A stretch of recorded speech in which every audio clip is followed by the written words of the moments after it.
Next, I'd like to give the floor to Mr. Rodrigo Ballester for his keynote speech. Mr. Ballester is the head of the Center for European Studies at Mathias Corvinus Collegium in Budapest and Ministerial Commissioner for Higher Education in the Hungarian Ministry for Culture and Innovation.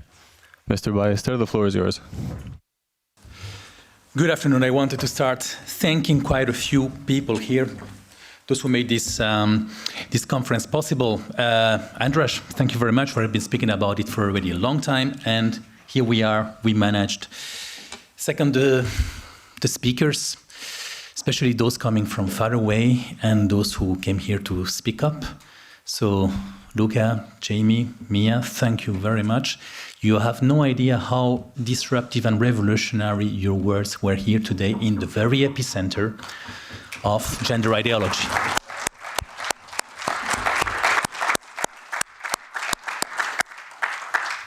So thank you once again. And you know, it proved difficult to bring some, you know, like anti-trans, to see like that, activists from Western Europe. They didn't want to be here today.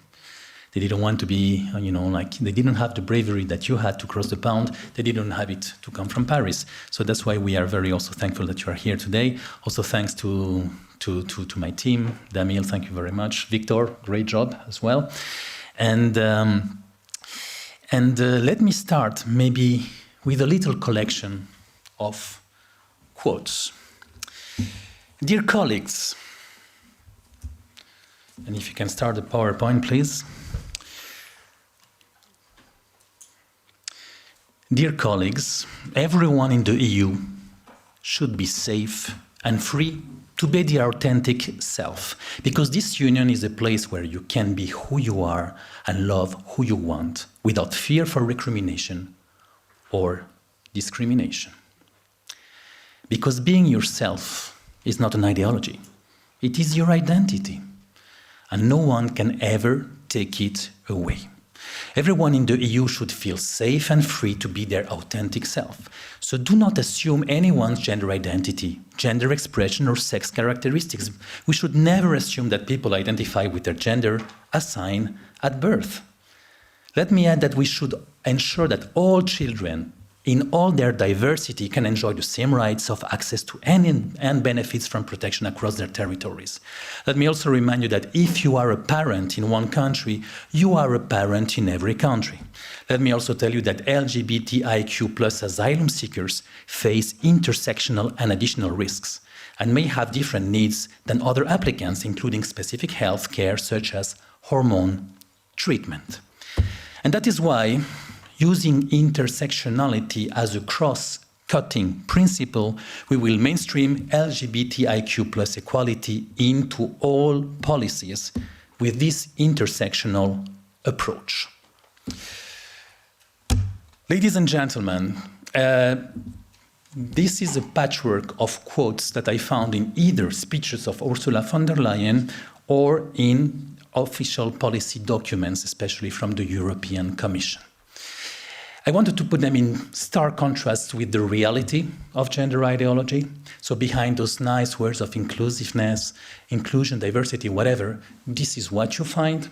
Those are concrete examples, and sorry about those examples, of surgery, of sexualization of children, and actually even worse things that I didn't dare to put in my presentation.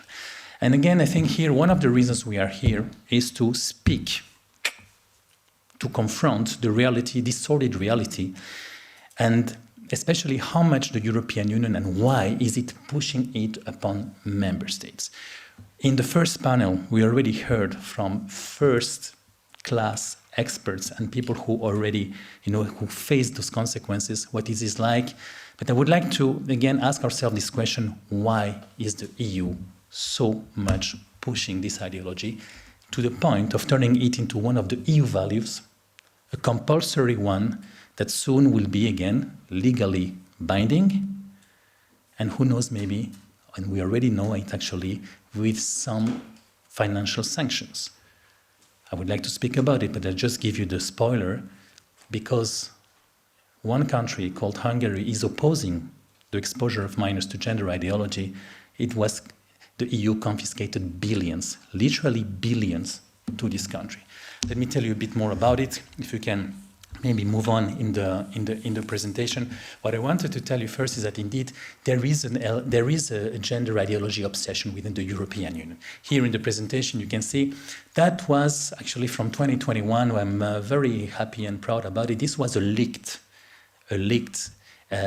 let's say communication code, internal communication code that the European Commission wanted to impose to all the staffers, to the 32,000 employees it has. And it had key messages that I actually, used already in my introduction. And for example, they really pushed like the nuance so far as to even saying that you shouldn't ask for the preferred pronouns, but only for the pronouns, because, preferred pronouns already implies that they might not exist. So this was written by absolutely crazy ideologues that wanted to push it down. Suddenly, somebody leaked it, and it stopped. But you have similar codes in the European Parliament and actually in the Council. Also on the right, you will see that this was a declaration of last year, actually, by member states. Member states are also part of the problem, I would say, where 20 member states out of 27, again, on the day of the IDEA-OT, whatever, so the International Day Against Homophobia, Transphobia, and I don't know how many other phobias, so they were pushing, again, a very, very ideologic statement. And so, again, it's not only about the Parliament, it is, not only about the European Commission, it's also the member states. Let me give you some concrete examples of the ones I know best, apart from Hungary. In Spain, for example, every small and medium enterprise of more than 50 people has now the obligation to set an inclusion plan for LGBTIAQ plus people. And for example, trans, people who identified as trans, have a priority in public employment.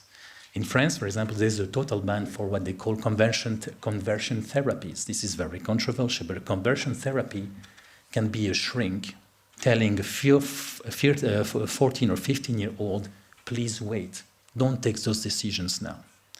And this is considered today in many countries as a conversion therapy, and so the shrink, the psychiatrist, can be held responsible for that. Next slide, please.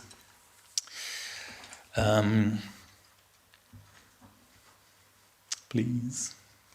Speaking about flags, Jamie, this is how the building of the European Commission, so if you want the White House, looks like.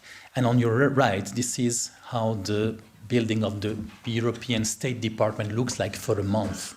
For an entire month, it is totally covered with, and you will see the detail, is the one you mentioned, the Progress Pride flag, so the most sophisticated and advanced inclusion flag you will ever find, with a little circle in the middle, which means intersex. So I think it's very, very complete. And again, this is how the European Union looks like during the Pride Month. Can we also get some neutrality in our public buildings, for example? Isn't that part of the problem as well? Maybe we should start with that. And again, if we open them to those causes, maybe we could also find some other causes that are equally important, the cause of detransitioning, for example. Can I have the next slide, please? And let's come now to this last, the LGBTIQ strategy of the European Commission. It was published on the 15th of October, so not even a month ago. It's the second of this kind because there was a first one of November 2020. And I found already things in the old one that were utterly shocking, and I thought that they will correct it. I thought that somehow they're not going to repeat, that they're going to promote self-determination, the principle of self-determination, without age restrictions. Well, no, they double down. And it's there, written black on white. And again, if you read it, which is not an easy exercise, you will see indeed this obsession with intersectionality. This promotion of rainbow families, which again means that they are going far, far, far beyond their competencies. And again, I do have a great understanding of rainbow family. That's not the problem. The problem is when you try to overstep your competencies to push an ideology that also, as Jamie said, is openly homophobic and misogynistic, by the way, as well. You will find all the key words of the trans ideology: gender assigned at birth, children in all their diversity, promoting inclusion from an early age, principle of self-determination without age restrictions. And of course, you will find now the new EU speciality for that, which is to consider anything that goes against doxa as hate speech. You in the US, you heard about us, you heard about the EU's obsession with controlling the freedom of speech, and it's actually very easy to label it as hate speech just to silence us. And of course, I can show you concretely like a very specific footnote of the DSA, so that refers to a report that's saying that biology exists, that's saying that basically you only have two genders and that boys are boys and girls is considered as international fake news, and hence it's hate speech. Next slide, please.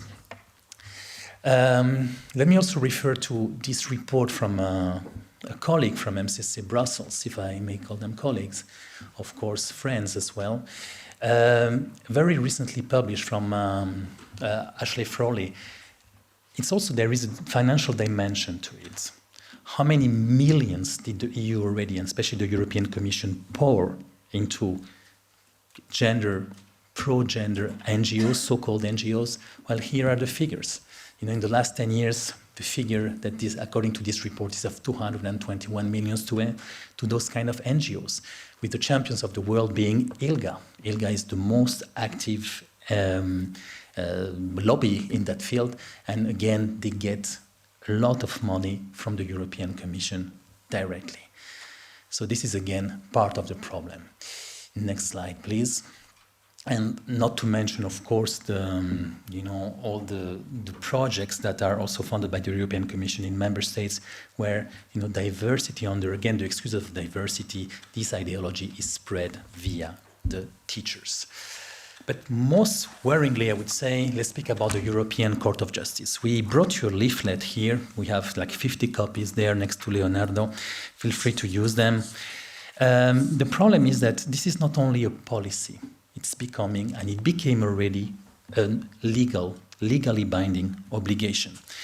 You will find here a little compilation of the recent case law of the European Court of Justice that basically goes in this direction. Thanks especially to the GDPR, the General Data Protection Regulation, like this, dear American friends, when you come here, you have to click on every new website telling you that you agree with the cookies and the trackings and things like that. Well, this is the GDPR, but the GDPR is also already became also the Trojan horse, of gender identity. And through the GDPR, now the European Court of Justice obliges member states to recognize gender identity. I think this is, for me, the most important development. Gender identity is exactly what has been already criticized as a fight against reality.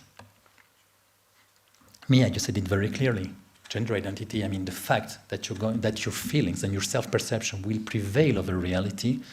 I mean, this is the source, the origin of all the problems that we are talking about today.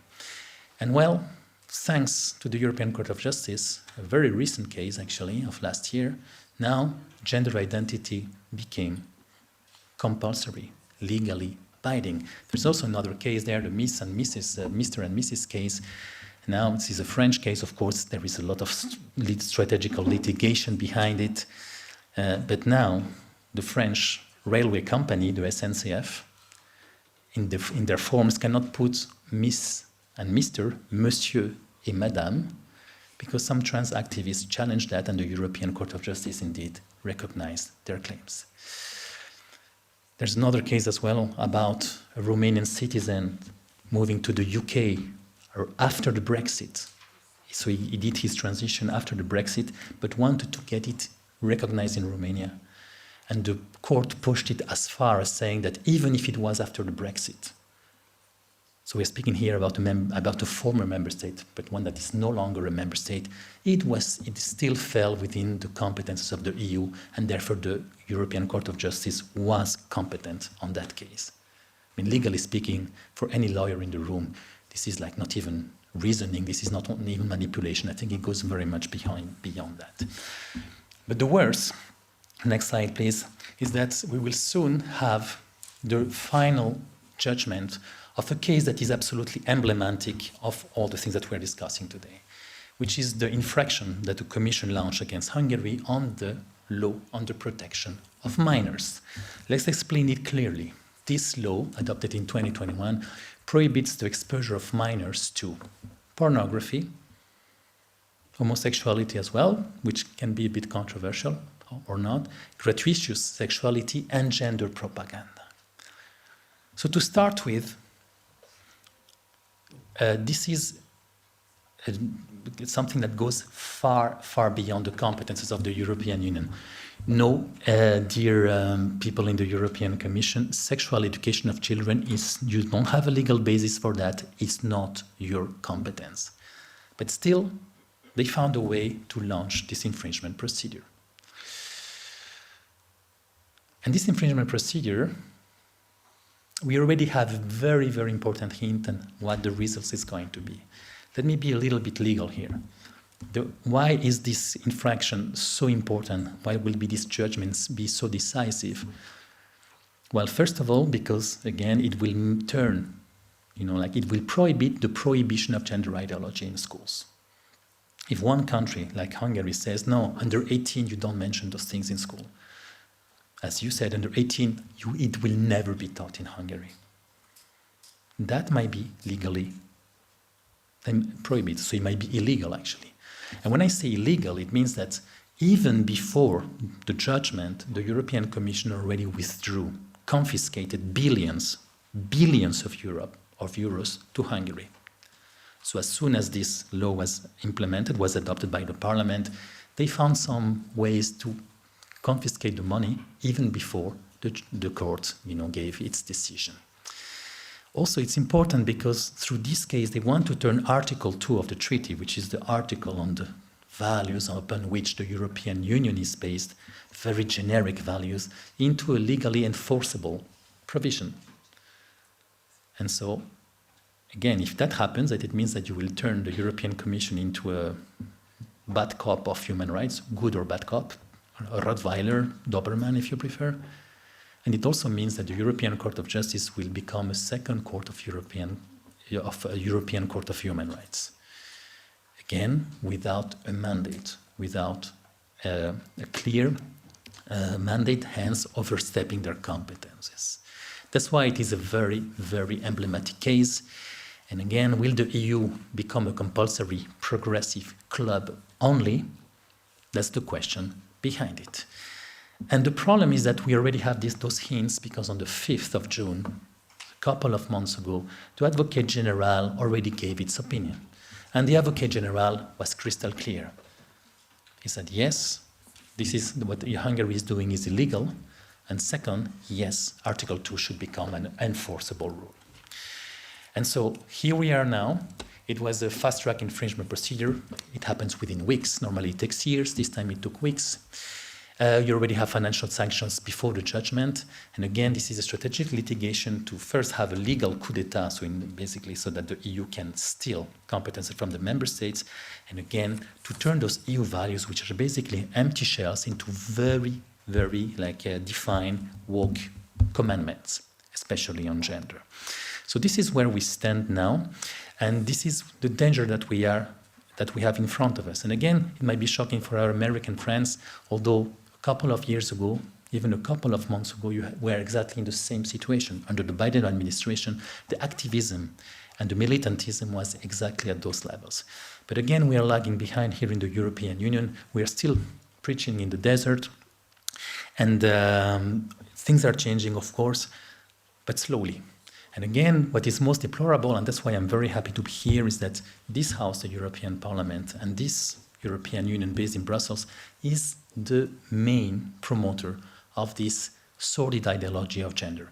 And as you saw from my introductory remarks, this little patchwork, that they are still hiding themselves into very nice slogans of inclusion and diversity to justify the horrible practices that we heard of already today.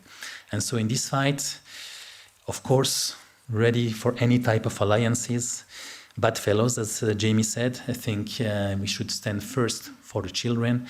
We should protect them from things as cruel as being mutilated or chemically castrated with the same molecules that are used against rapists. And again, we should make sure that reality prevails, not feelings, not ideology. And there is an irreparable damage caused to children. I think we're going to look back at the EU and back at the trans ideology the way we look back today at lobotomy or eugenism. And again, I think here that especially the speakers in the previous panels are great whistleblowers, people who took the courage to denounce this situation.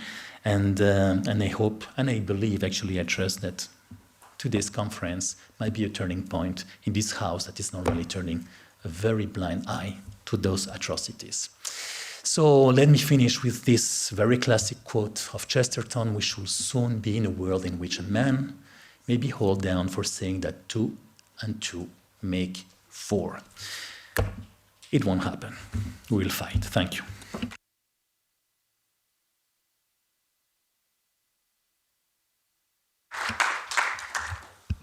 Thank you, Mr. Ballester. Now I'd like to call to the stage the panelists for the second panel, which will be moderated by Adam Starzynski, Visegrád 24. The panelists are Rodrigo Ballester, Virginie, Joron, member of the European Parliament, Demeter, Dorca, and Leonardo Orlando, visiting fellow from Mathias, Corvinus Collegium. Also, the second panel is titled "The EU in Transition: How the EU Imposes Gender Ideology."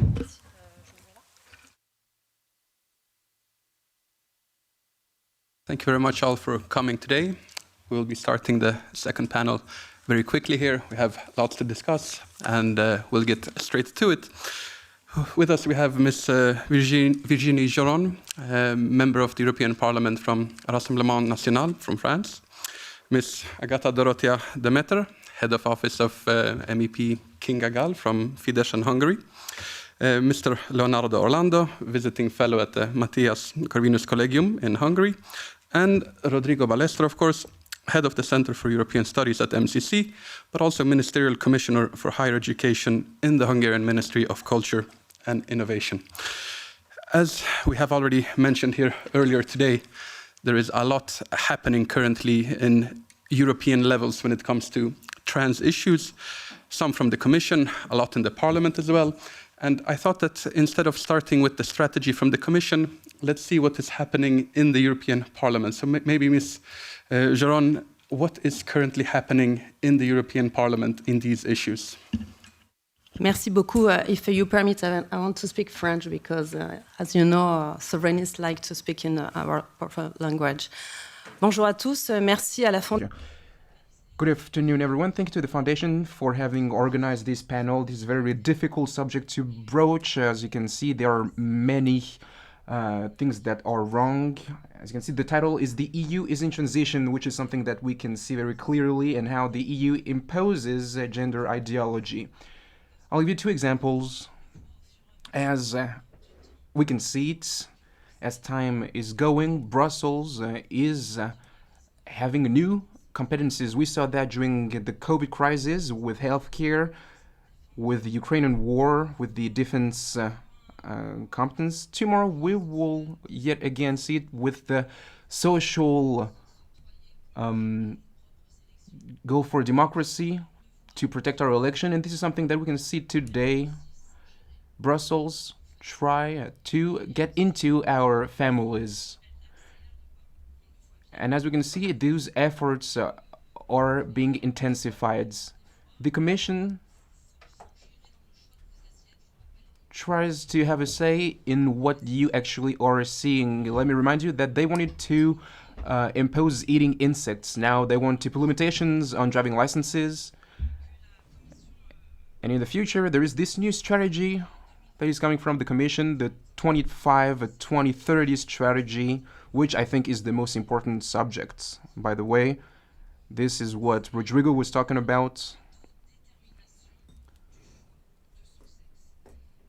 The auto-determining of gender.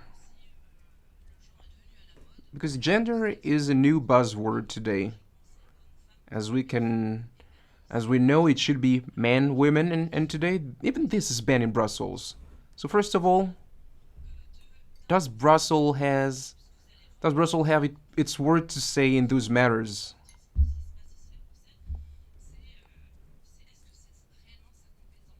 So has Brussels anything to say about this subject? Will Brussels impose this new ideology in the EU's debates? Well, I think that yes, because the Commission is going all the way up to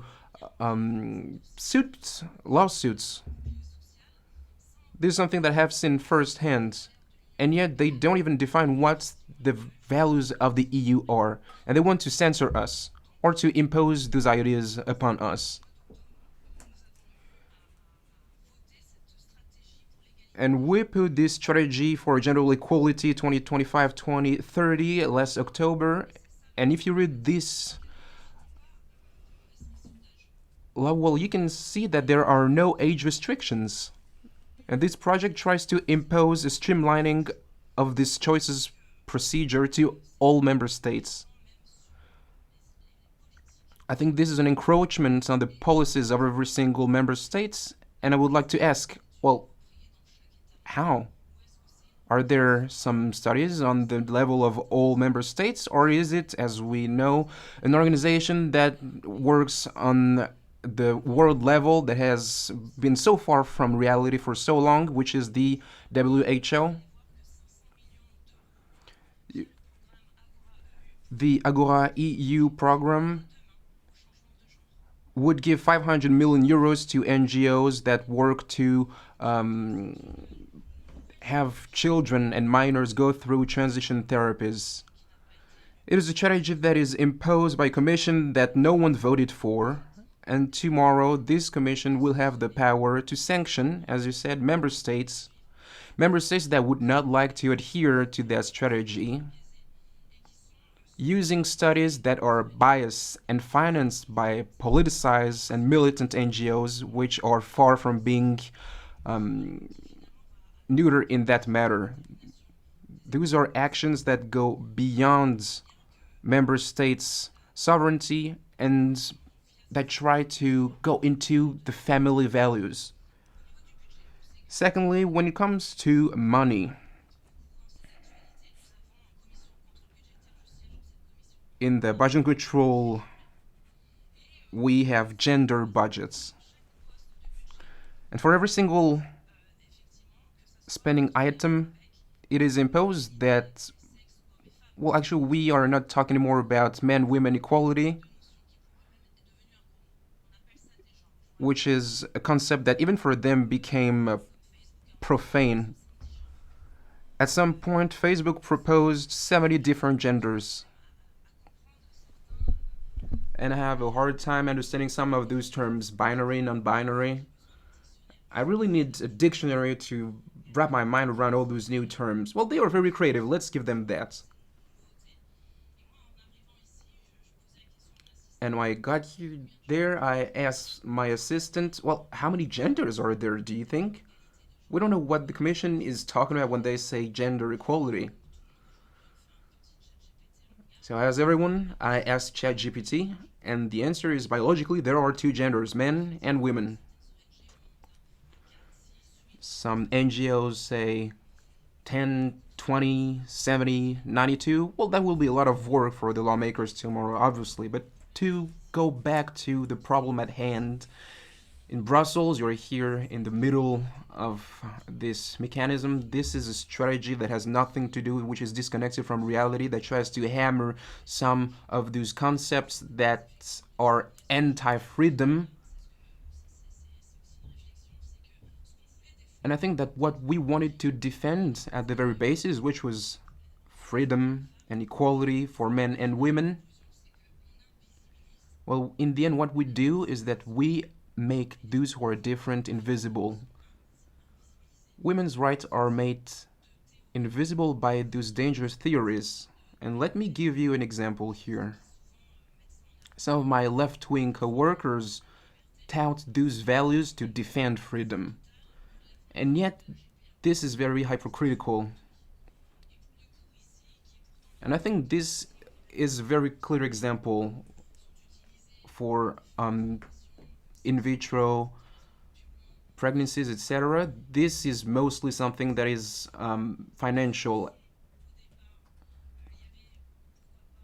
So at the beginning, as I said, there was this will to help women to promote their freedom, to defend this freedom, to work, to reduce the salary gap. And now there are these debates on those gender notions that do not really mean anything anymore, and we are missing the point here. And this goes along the Commission's total hypocrisy and of left-wing militants that actually do not fight for women's rights or children's rights anymore. For surrogate motherhood, we have had conferences on that matter here, because what is happening here? We tell parents that have another sex that they cannot build new families. So as I said, two examples, the strategy of the European Commission that is hammered through our schools and that promotes this self-determination that goes against all the values that for us are fundamental, so protecting children, for example.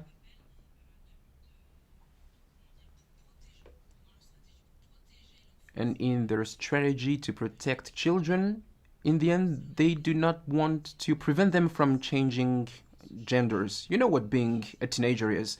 It is a period of your life where you kind of explore who you are. You might be in a Catholic traditional family, and for 6 months you'll be a punk. Why? Because you want to be a little crazy, you want to do something that goes against your parents. But if we allow those children to change, if we tell them you can also switch gender, and if Brussels imposes that to us on the member state level, there will be very dire consequences. But in a way, is it not what they actually want to do?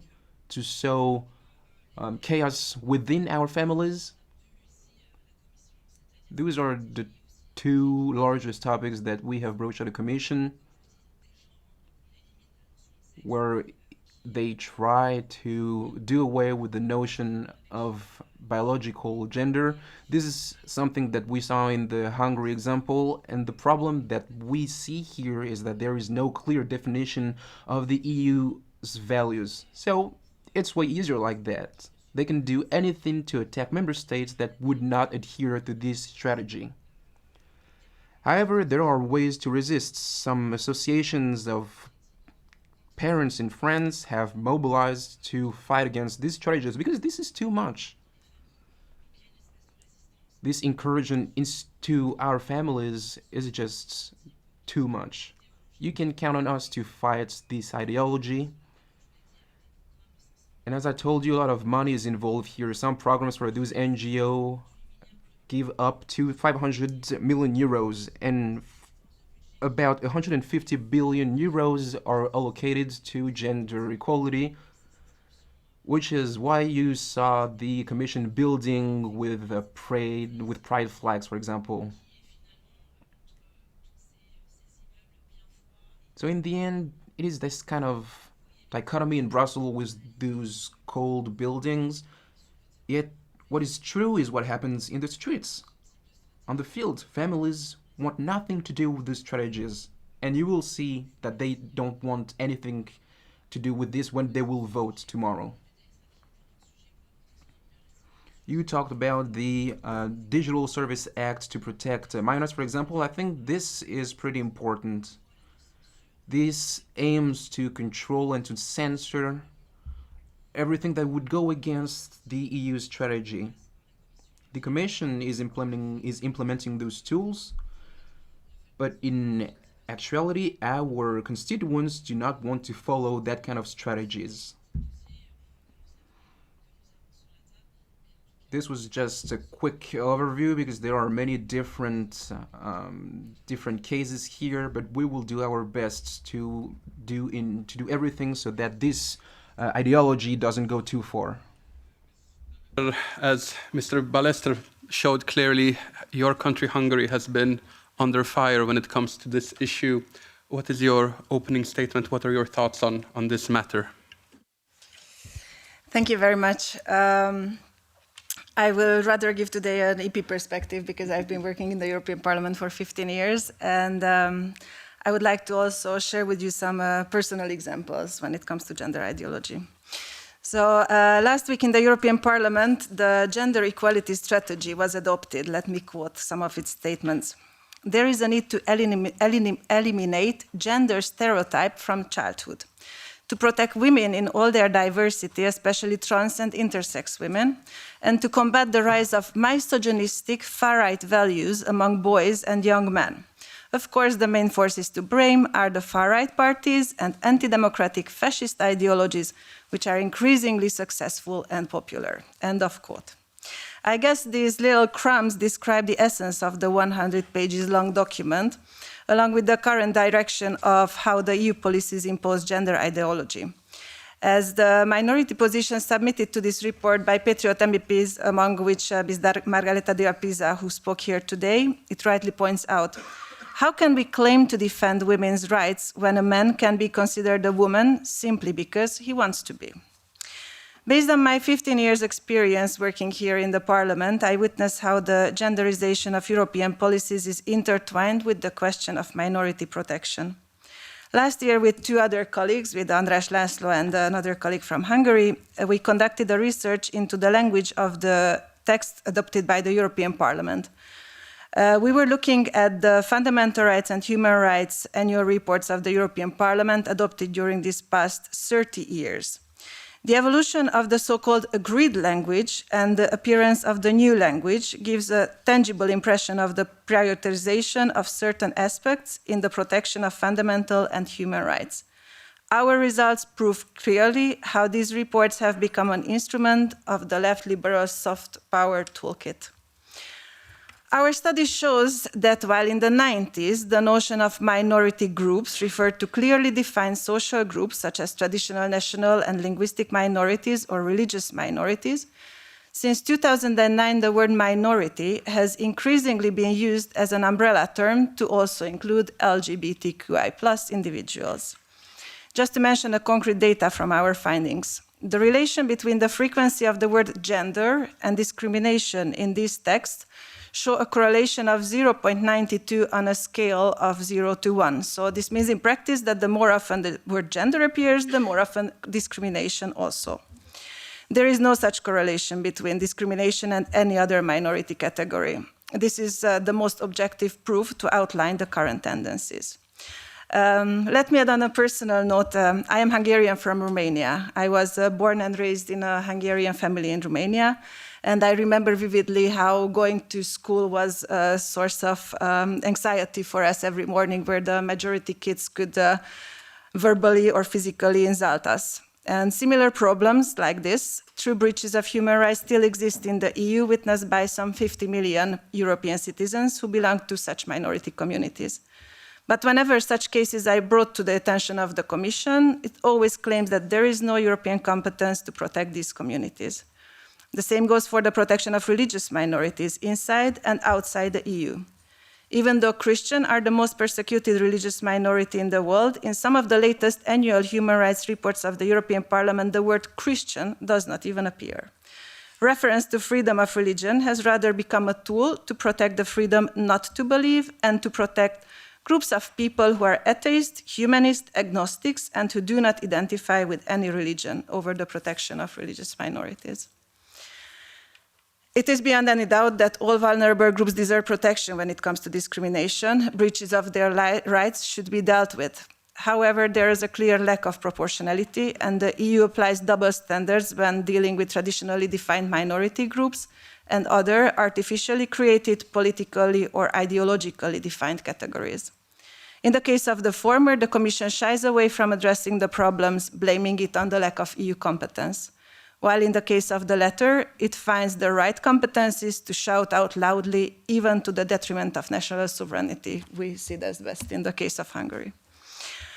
Ladies and gentlemen, even just touching upon such gender-related issues is considered politically incorrect. As I often say in my Harry Potter life, as I call it, I am Instagramming about architecture. I have some 100,000 followers. When our study that I quoted above was published, I had an immediate concrete effect on my personal life when I got cancelled from the largest cultural architectural organization in Brussels for allegedly holding right-wing homophobic views. I was told that architecture is political, heritage is political, extreme right is not pure, extreme right means hate and discrimination. We don't need your hate to spread our love for our heritage. But I didn't shy away. I strongly believe that sharing beauty paves the road ahead and builds bridges. It is a common language that can overcome major divisions in our society, and my Instagram profiles thrive. As this example shows, especially here in Brussels, imposing gender ideology has become predominant in EU policies. Recently, I saw an official call of the European Commission for leadership training targeted at women and gender-diverse individuals. But this phenomenon goes way beyond EU policies. Tomorrow, a new major exhibition opens in the Royal Fine Arts Museum of Brussels entitled, guess what? Arts and Gender. As the brochure describes, its aim is to question the norms, attributes, and roles associated with femininity and masculinity in order to reflect on the diversity of identities and relationships, and to celebrate the diversity of desire, blurring the lines between masculinity and femininity, end of quote. So I think there's a lot to do, and I truly believe that we need to fight wherever God has placed us, in and outside the walls of the European Parliament. Thank you. As we see true inclusivity by the community of architects here in Brussels, Mr. Orlando, what would be your opening statement here on this issue of trans politics in the European Parliament? Thank you very much for the invitation. Yes, and we have the word transition in the title of this panel, and this seems pretty appropriate for an institution that is all about reassigning realities it doesn't like. And I would like just to advance two core arguments. The first one is that I do not believe that the European Union imposes gender ideology. I think that is much worse. I think that we have passed the moment of pushing for gender ideology. I do believe that the European Union has crystallized gender ideology as its unquestionable institutional creed. And in doing so, it declares war on biology, on science, and on the Europeans it was supposed to serve. And this leads me to my second argument. Gender is not about gender. Gender ideology is the canary in the coal mine, a warning that the European Union has morphed into a flat earth institution, pushing dogma that endangers our continent's future. And I would like to ground this in undisputable facts. We have heard a lot today. Let's go a little bit to my own area, that is research, right? And there is something called Horizon Europe. It's a 95 billion research extravaganza that doesn't whisper gender. It screams from every founding form. Is the European Union of saying high project on fusion energy? Fine, but only if it fuses with feminist theory. And this is literal. If you go to absolutely any research project funded by the European Commission, you need to specify how is it going to advance gender issues. It doesn't matter if you're going to study the galaxies. You need to show this. And this is literal. This is literal. There have been astronomers having problems with this. So let's take just a few examples up to an amount of 10 million euros, explicitly designed to erode biological sex as a foundation of reality. And just to be clear, I would like to highlight that the 10 million limit is not because there is no more funding for this gender flat earth myth. There is far from it, much more. But 10 million is simply because psychologically I cannot take more at once.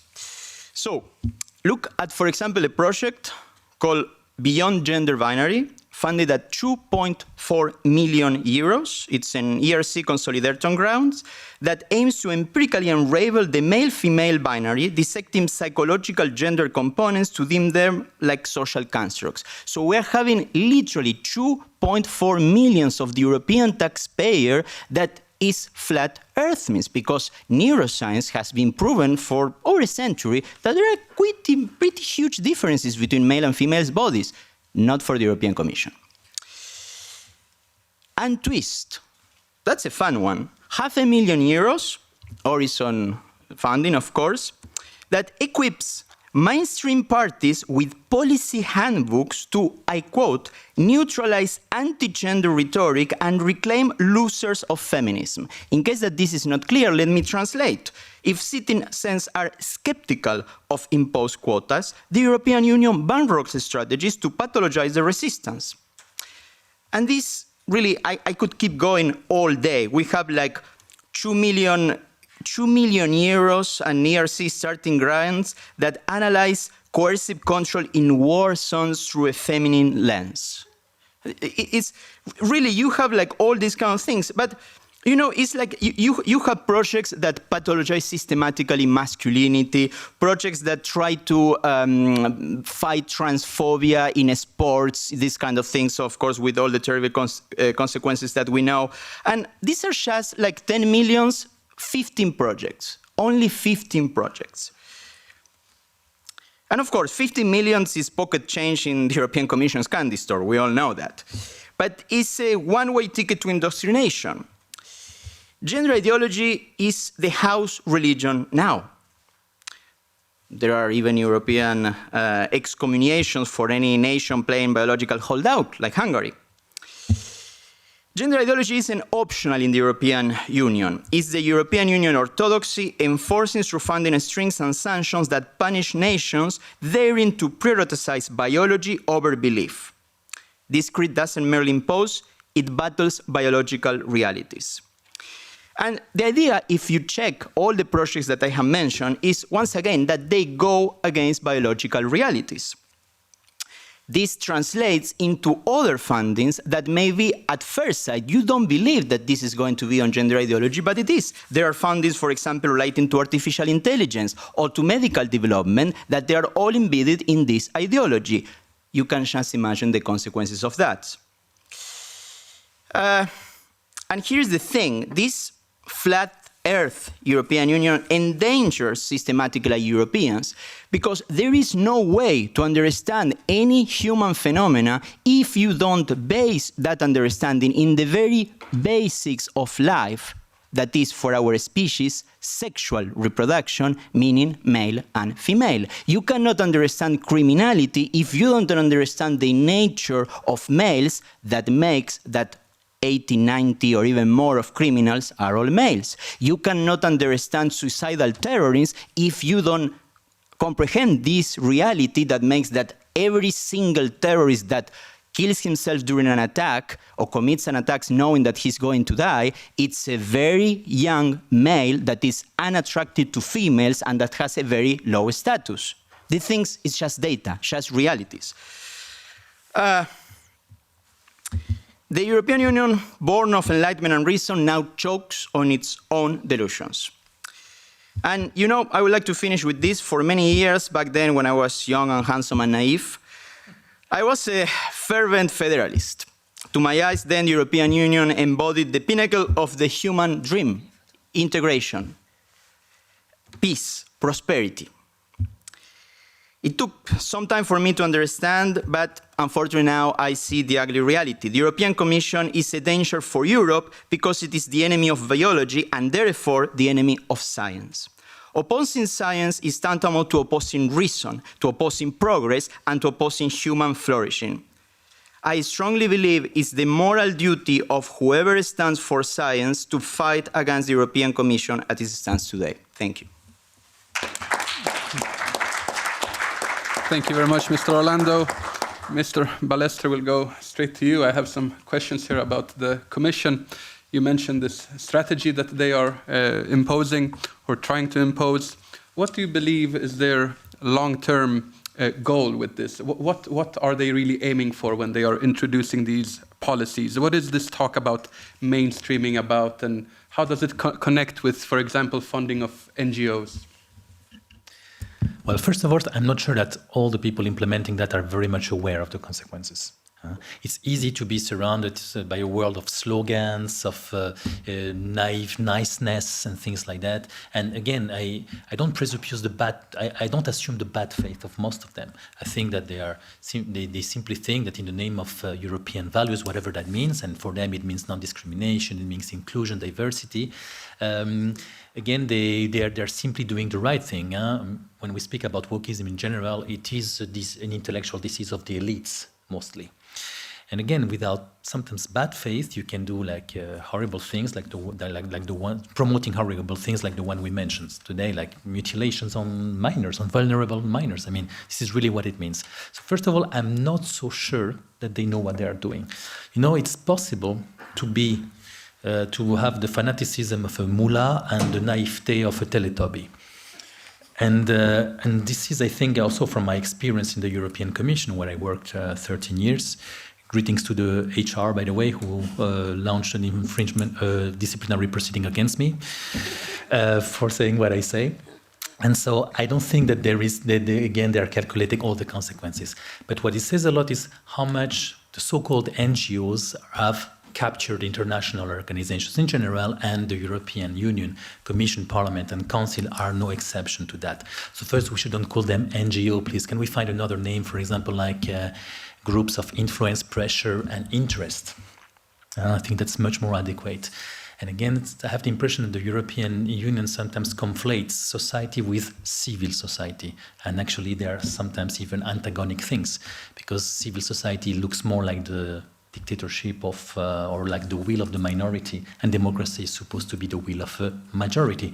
That's why Virginie stressed in her comments that, yeah, see you in the polls and see you in the next elections, because again, we have the impression that sometimes here people live in a parallel reality.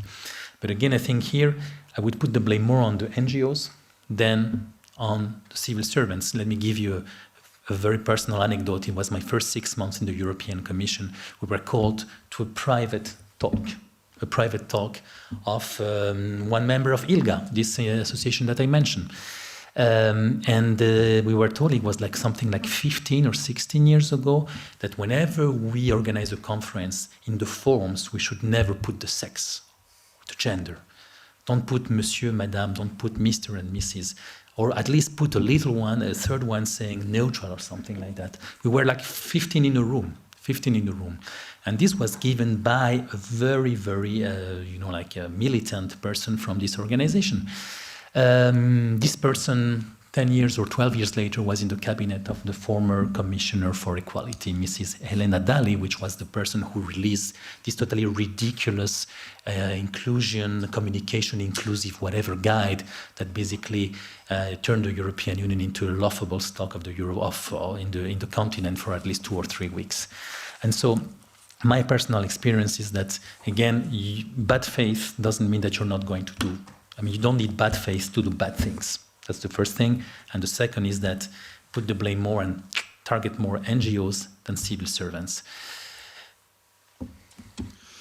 Ms. Joron, if we could return to the European Parliament, there are plenty of proponents of strengthening policies here. There is the LGBTQ intergroup of MEPs that is working on these things.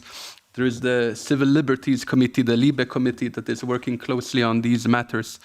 What types of developments do you see? What is the future that they are working for? What are the next projects? What can we expect from these people that are pushing these issues in the European Union? What is coming next?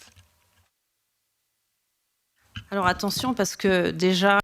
Careful, because we are talking about science. We are talking about basically looking into the future. And here I'm already quite a conspirationist when we talk about vaccines. So, okay, let's be serious. I don't know if they are naive, if civil servants are naive, but what I can see in the money that is going around, and it's a lot of money, and you have to follow the money.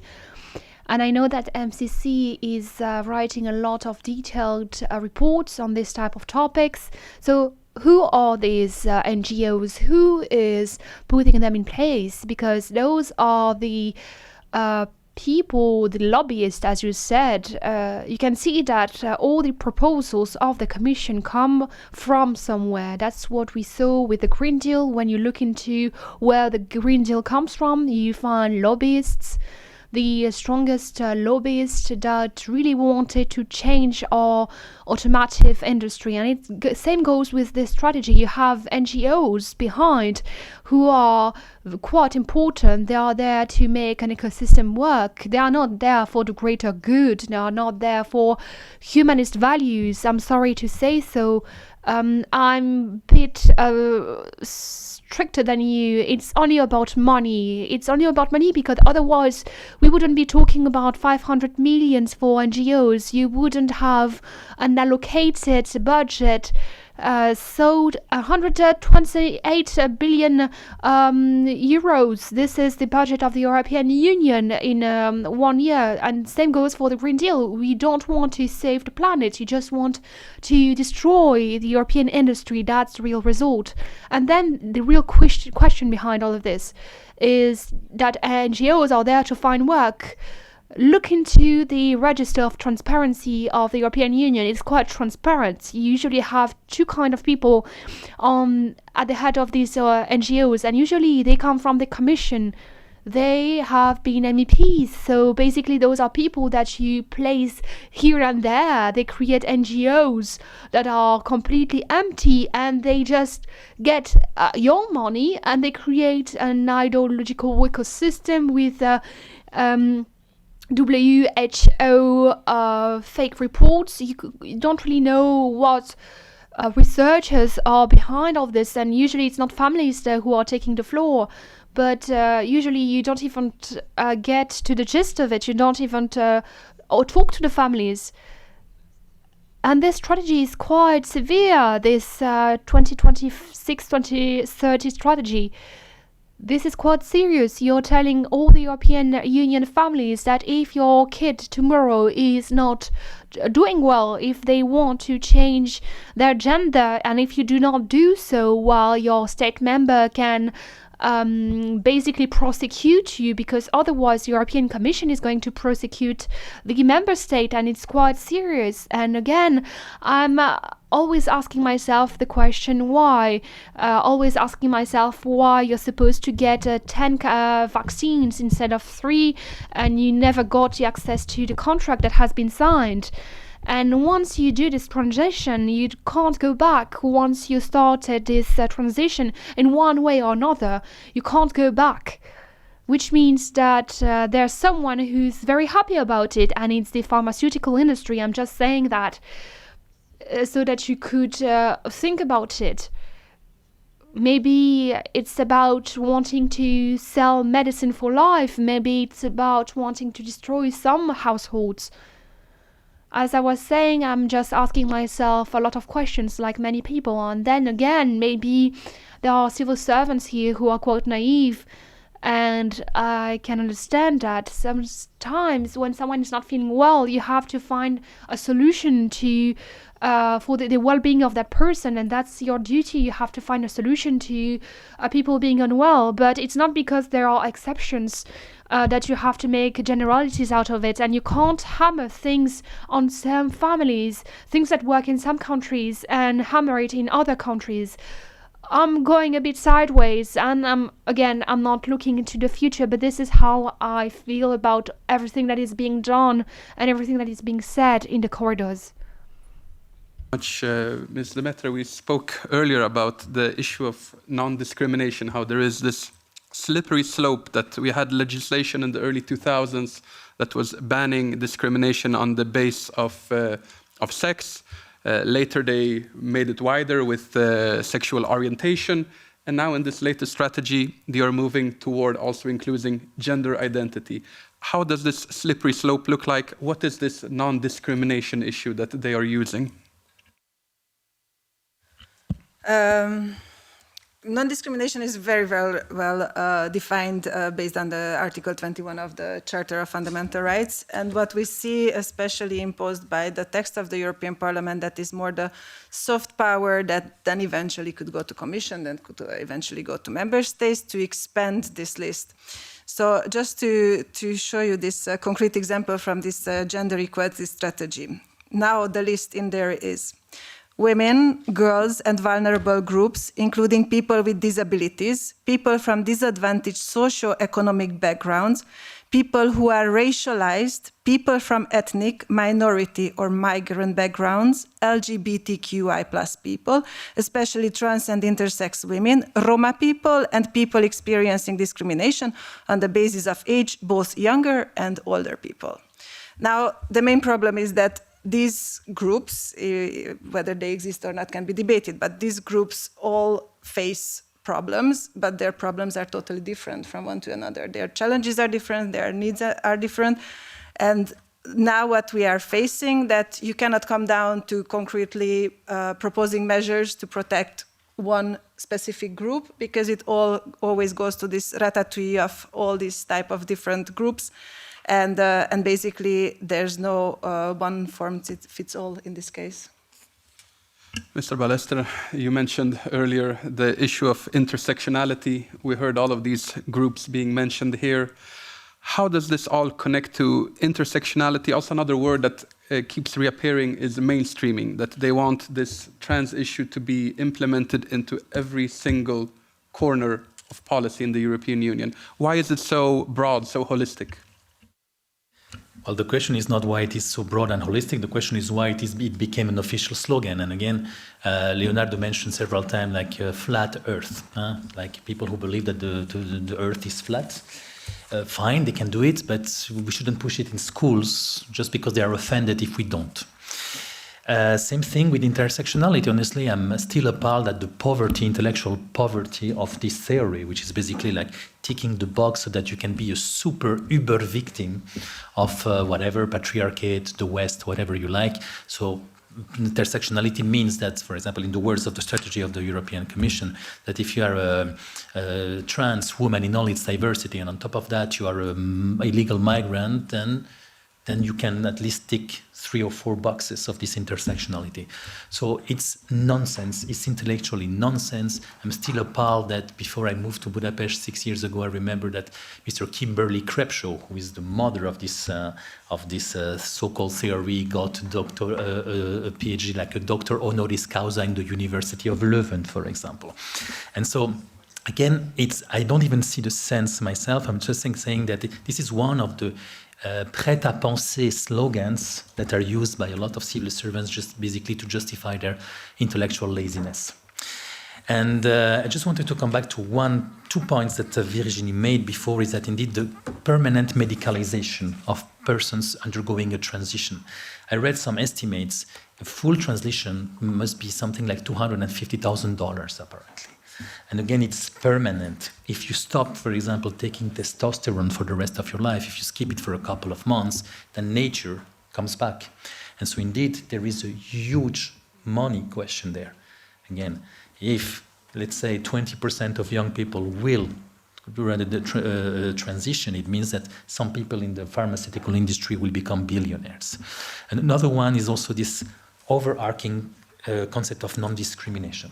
So, if you read the case law of the Court of Justice, they even consider that non-discrimination now became one of the notions of the rule of law. Discrimination means infringement to the rule of law, means conditionality of European funds, and means that I can confiscate you billions if you discriminate.